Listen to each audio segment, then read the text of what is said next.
আসসালামু আলাইকুম। প্রিয় দর্শক, আমাদের পরের প্রজন্ম নিয়ে ভয় হয়। এখন আর গ্রামগুলোতে ছোটদের পড়ার আওয়াজ আসে না। শিক্ষকরাও রাতে খোঁজ খবর রাখে না। কেউ কি সন্ধ্যা হলে পড়তে বসে? ঘরে ফেরা বাবাও খবর রাখে না। আজকে সে কি স্কুলে গিয়েছিল? কোথায় গেল আমাদের মানুষের মতো মানুষ হওয়ার পণ? কোথায় গেল অভিভাবকদের শাসন? আমাদের সময় দেখতাম স্যার রাত 10টা পর্যন্ত সকলকে পড়াতো। মুখরিত হতো পড়ার গুঞ্জন। এক প্রতিযোগিতা হতো অভিভাবকদের মধ্যে, তোমার ছেলের চেয়ে আমার মেয়েই ভালো পড়ে, সে এবার বৃত্তি পরীক্ষা দেবে, দোয়া কইরো। স্যার ক্লাসে কড়া শাসনে রাখতেন যাদের দ্বারা বৃত্তি প্রাপ্তি হয়। রাতে খোঁজ নিতেন কোথায় গেল সেই প্রতিযোগিতা মুখর পরিবেশ।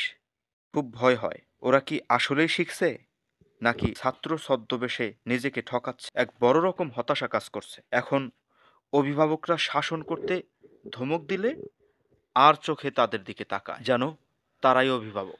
পাঠ্য বইয়ের মন গড়া সিলেবাসে তীব্র নিন্দা জানাই।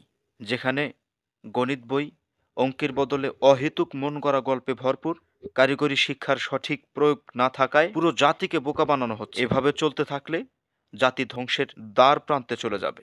আসুন সকলে সোচ্চার হই, নিজেরা নিজেদের সন্তানদের সঠিক খোঁজ খবর রাখি, কোথায় যায়, কি করে, স্মার্টফোনে সারাদিন কি গেম খেলে, কোথায় আড্ডা দেয়। তবেই হতে পারে নতুন, আধুনিক, মার্জিত, নম্র এক বিবেকবান জাতি। ধন্যবাদ। আমাদের ভিডিও যদি আপনাদের ভালো লাগে সাবস্ক্রাইব করে নতুন জাতি গঠনে সাপোর্ট করবেন।